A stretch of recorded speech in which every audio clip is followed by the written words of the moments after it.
obviously we're trying to close that gap. It's difficult because of they've got world-class players in every position. But we're getting there. We're trying to close the gap. We're working hard behind the scenes, and yeah, it was important result for us today.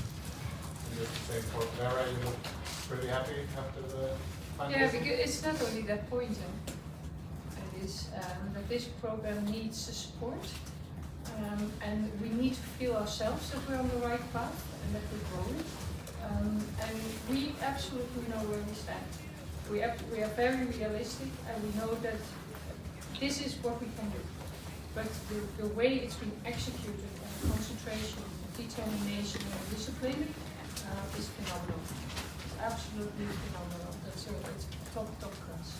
So we just said, you know, a few Swedish players would help us to get further forward. Have some more of them. But on the other hand, what these Tigers again have shown is just can only be so proud. It's the first point loss for Sweden at home ground in a qualifier since 2010, I think. Are you kidding? No, it's true. They have lost once, 1992. Makes me even more proud. Didn't know that. Yeah. But we've had luck. We know that we've had luck. We know that they were honest constantly. But we also knew that this was the only chance in the result. And as Katie said, with a little bit more luck than we had already, we could have won the game, but we have to be realistic. I was so happy with that point. Because that could bring us to the playoffs at the end. We will see in 3 games. Your questions? Yeah. You can see that you have the Swedish shirt. I saw you change it with Stina. Yeah. Can you tell us a little about your relationship, like what she means to you and the importance of playing with her in the club? Yeah, me and Stina, obviously since she came in January, we've become great friends. I really enjoyed playing with her. I'd definitely rather her on my team than playing against her because I know how dangerous she could be. And yeah, we're good friends, and yeah, we spoke previously to swap shirts. She's number 11, I'm number 11, and yeah, but that's it. We're not enemies anymore, and we'll be back teammates on Friday, prepping for a big game on Sunday. And actually, she didn't score today. Are you happy about that? Yeah, I'll take that. Yeah, look, keeping those world-class players quiet is very difficult, and it's a credit to the girls at the back, Louise Quinney, Fahima and Conley, keep going. They were at the blocks, they were putting in the headers, was fantastic. So yeah, it's a real big team effort. Rich, any questions? Katie, this game, very when we played Sweden the last time, they got a bit of luck into the reflection. We got it this time. You could see the reaction from the players just even going at half time. You know, it's hard to just focus through certain blocks throughout the game. What was it about going into the break? Yeah, it was obviously great to go in 1-0 up, but we knew the second 45 was going to be even more difficult. They were going to come at us. We knew they'd make changes, and we had to prepare as best as possibly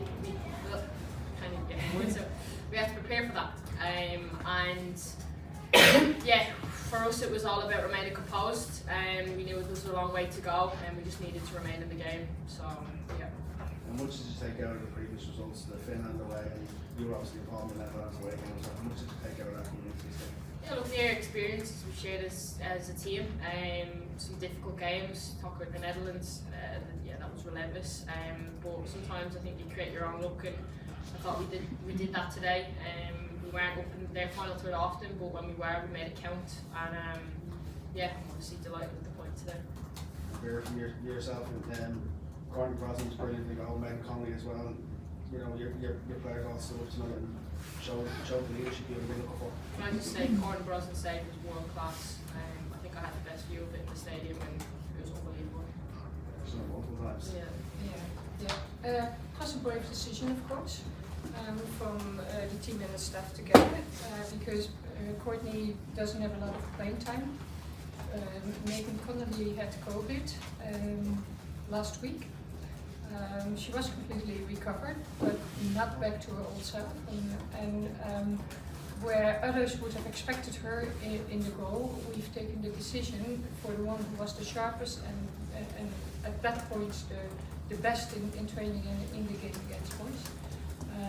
So she's responded to that tremendously. It's absolutely crazy decision that she made, and every time in between and constantly working with her defenders. Yeah, she's doing really, really well. And it must have been, if you talk about that decision, especially you have some highly talented goalkeepers in your squad, to make that stick with Corn, because the easy option would have been potentially to make a change because she's not playing the club.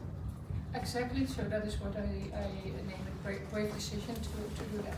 Because we know if it would not go right, what people would say, we are just here to help the team performing, and there's nothing that stops me to take those decisions.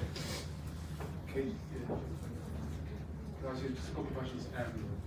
For the uninitiated who weren't here or watching on TV or whatever, just explain how difficult it is For who, sorry?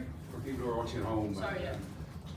and don't maybe understand the game, to be that disciplined and committed to and executing in defence for most of that game. Just explain a bit about it. It's hard to put into words, I suppose. I think that's something we learn as a team, and we grow into the game kind of as it goes on. And we played, I touched on in the pre-match conference about playing those kind of high-ranked opposition last year, and I think that's really prepared us for these kind of moments. It's the team effort from everybody, and the mentality you need to have to not want to bite, not want to kind of go out and press when you're getting frustrated. It's difficult, but it's something we're good at. It's one of our strengths, obviously we worked out today. And just the significance of the result in terms of the journey. I mean, you're in the middle of this campaign, and this is the graph, and you want to keep that. So just talk about the significance of this result, also in the context of where you want to keep going. Yeah, look, obviously we were disappointed to concede the own goal back in October. Maybe went into the Georgia game, and obviously, we hit the ground running, and we just want to kind of keep building momentum now. Yes, we'll take the point today, but now the full focus will be on Georgia and getting the 3 points out there. It's going to be a difficult game. It's not easy. The scorelines, yes, you can look at that, but Georgia are going to put up a real big fight against us and make it really difficult. So, 3 massive games now, but we'll be taking it game by game. Just Vera, just again, this is wonderful, but now it's over. So in terms of just maintaining that rapid improvement. Our biggest challenge and our biggest task is how to get the players fit for 27th of June. Because there's players already finishing their season on the 8th of May, and there's players who finish their season on the 15th of May. And the game is on the 27th of June. So that slot is put in again only for the top teams. I can repeat what I said yesterday. And this game has been postponed from last year, August to June. And several clubs have said we have to help you because we have blocked players from traveling in August. So we need to also help Ireland to prepare well. And we're busy with the plan and discussing that with the clubs and that will go out soon. Would you have a problem with that, Katie, just in June, like in terms of time off somewhere? There's no problem with you with that picture? No, I think we're professional athletes. I think we're quite used to having those June fixtures. Probably not as late as usual. Usually it's the first or second week of June. I mean, we had a double header against Iceland last year. So as professionals, we're kind of used to it. So we'll be 100% focused to be going in with good fitness levels for that game. Last questions, Vera, Kate, John. Vera, just in terms of the second place now that you're on against Finland, do you think the fact Sweden going to Finland haven't qualified, will that make it any easier for them, do you think? For Finland? Yeah. We can only see after the game. Sweden is now preparing for the Euros. And then both are playing the Euros, and then the game's coming in, so you can only say after. acknowledge that usually it is easier, but then I hope that Sweden will do their sportive duty and to go for win. And I think that they will be proud enough to not wanting to give away the points and they want to be the Katie, just one for you. Obviously, your newest, biggest fan who was at squad training yesterday, that little girl with the O'Gorman jersey on her back, to have her come in with the team afterwards, just how much does that mean to know that you're inspiring the next generation like that, and these big results along the way certainly don't hurt? Yeah, that's what this team is all about, that relationship we have with our fans, the interaction. It was her birthday yesterday, so she came to the training session and she was able to meet the team, and that's what was nice to get her on the pitch today. There was something to smile about. But that's what we want to create. We want to make sure we're visible to the younger generation, to inspire to be like us and hopefully even be better than us when they get to our age. Yeah, that connection we have with our fans is something special, and I really want that to continue. Yeah, because it's been such a shift. Like, imagine, like, think back all those years when you were younger, it was all males you looked up to, whereas now young girls can see the pathway ahead, and that's what this team is all about. Yeah, exactly, and that's down to what the players have done before us, what we're doing now currently, support we have with the FAI, really investing in grassroots football, so I think it's on the wrong way.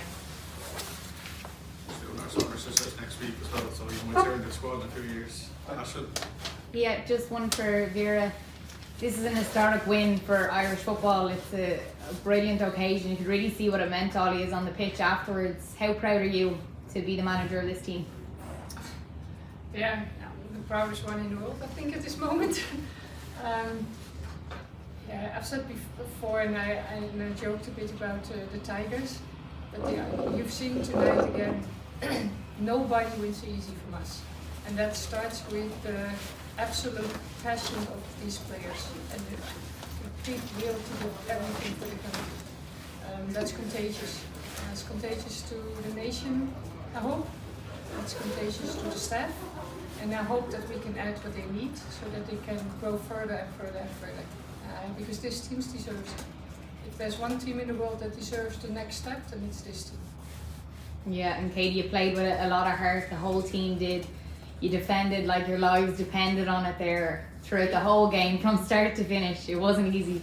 No, but for us, we love to defend. We love the hard work. Kind of born with it as an Irish player.